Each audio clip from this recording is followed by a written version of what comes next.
it was funny. I still have some furniture that my granddad made, and he made it all from leftover ammunition boxes. He the Of course, when the Germans were pushed back, a lot of stuff was left behind, and I found a helmet in my parents' house, a German helmet that was left in the field somewhere, and there were lots of ammunition boxes left behind, and they were normally Allied ammunition boxes, not German ones. And that's what my granddad used to make furniture for the house. And I still have some of those pieces. And when I cleaned it up, and I still saw the original print on there that it was a howitzer box that he made furniture from. Yeah, that's what people had at that time, and that's what they used. But the recovery was relatively good. So in the 60s, when I started to go to school, a lot of the war was behind the people. The standard of living was still relatively low at that time, but a lot of the war sufferings were put behind, but nobody wanted to talk about. I have very, very little information. Only direct questions would be answered, and they would not be answered with a lot. They would be just yes and no answers. The experience that I had is that people who lived through the war did not want to talk about it. So, Thank you for that. Of course, war is not it's not a good experience to talk about.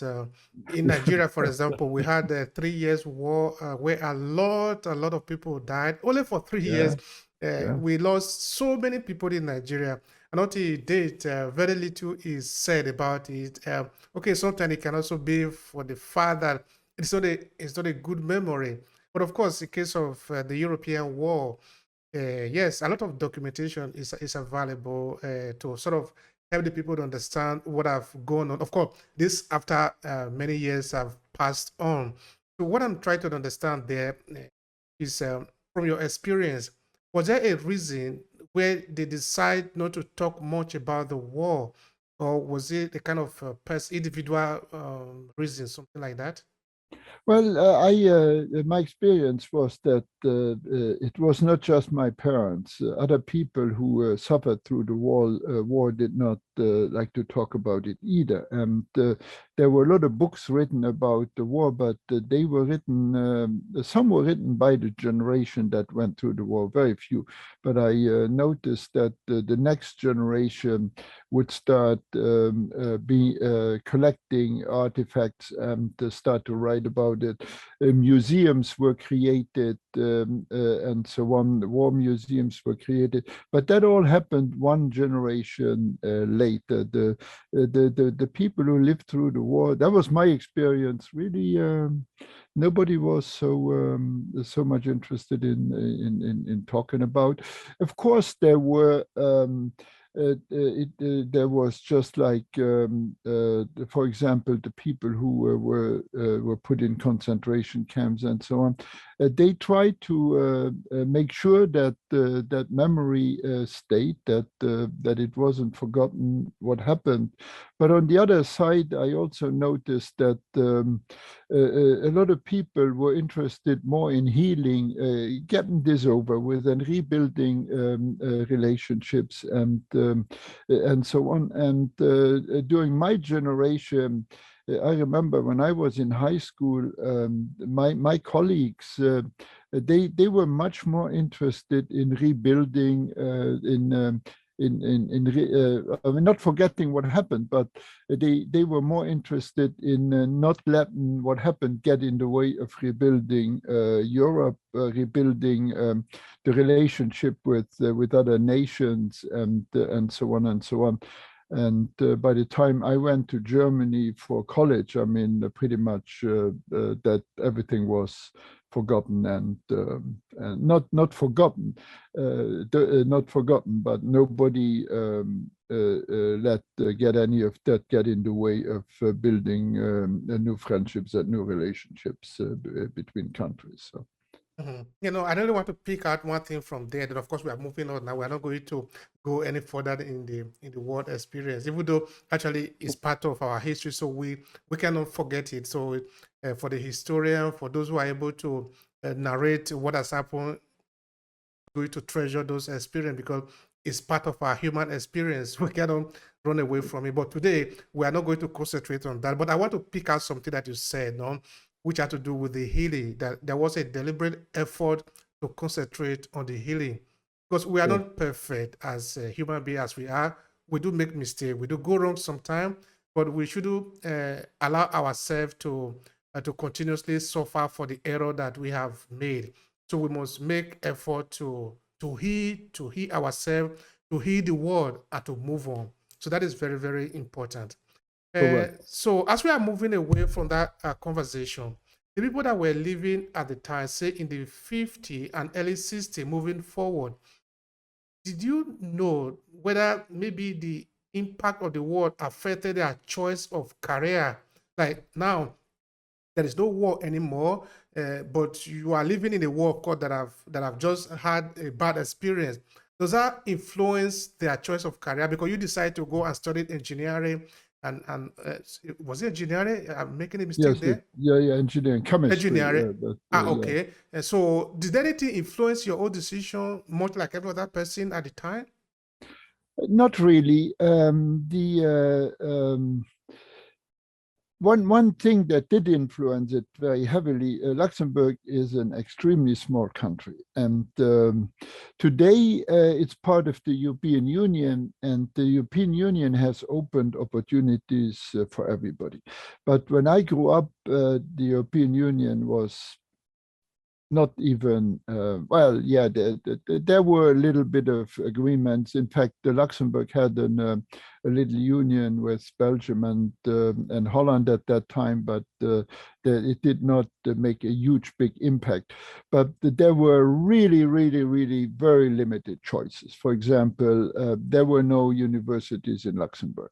If you wanted to go to university, you had to leave the country. And there again, some countries, most countries were actually relatively open to accept students from Luxembourg, but the education programs weren't aligned at all. So it was sometimes very difficult to get in or to catch up.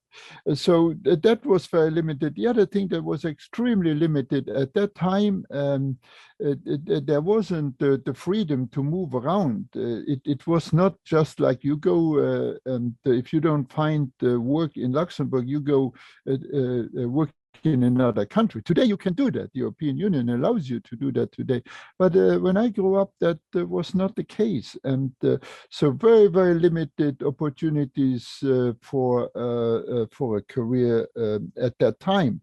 And in fact, when I hired in with Goodyear, Goodyear was virtually at that time the only company in Luxembourg where you could apply for a job, especially in the 80s when there was as I said, when there was a significant crisis, and I had to call myself fortunate at that time to even find a job right away. I could have, of course, since I had a degree from Germany, I would have had the opportunity already at that time to go work in Germany. So it was not that it was not possible, but it wasn't. It was already a little bit more difficult to do. But the lack of opportunity at that time in that small country was a big factor. Today, of course, very, very much different. Luxembourg is a great country to live in today.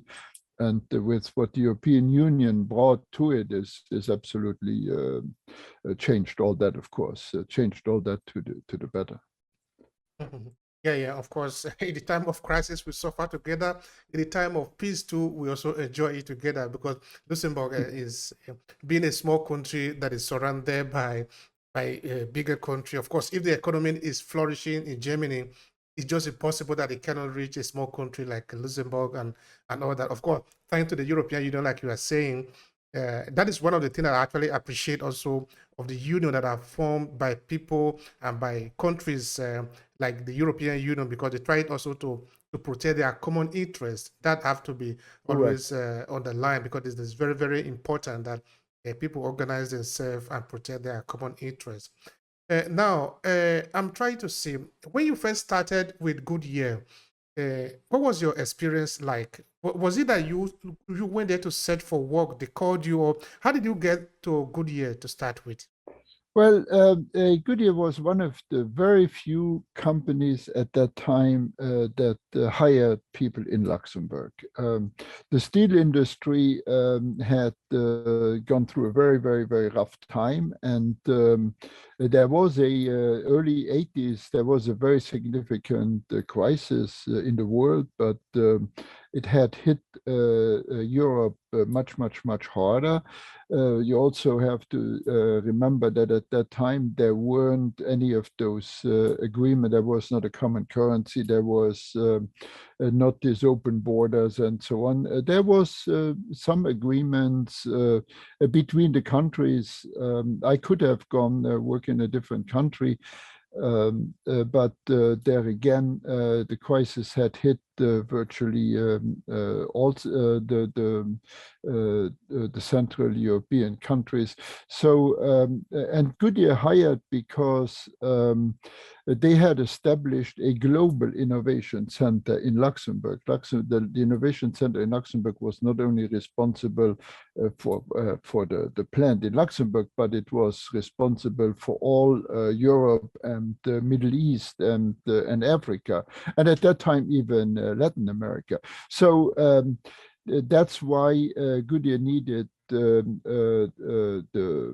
talent there, and that's why they were hiring people. So that's how, and I did take the job knowing that the jobs were hard to come by, and you never know what happens. Well, let's look and wait and see. But then a few years later, I was always an innovator. I always had many more ideas than I could actually reduce to practice. And one of my ideas that I had submitted through an idea submission system had been approved for funding, and very significant funding. And that brought me to the United States on a temporary assignment, which then turned into a permanent assignment.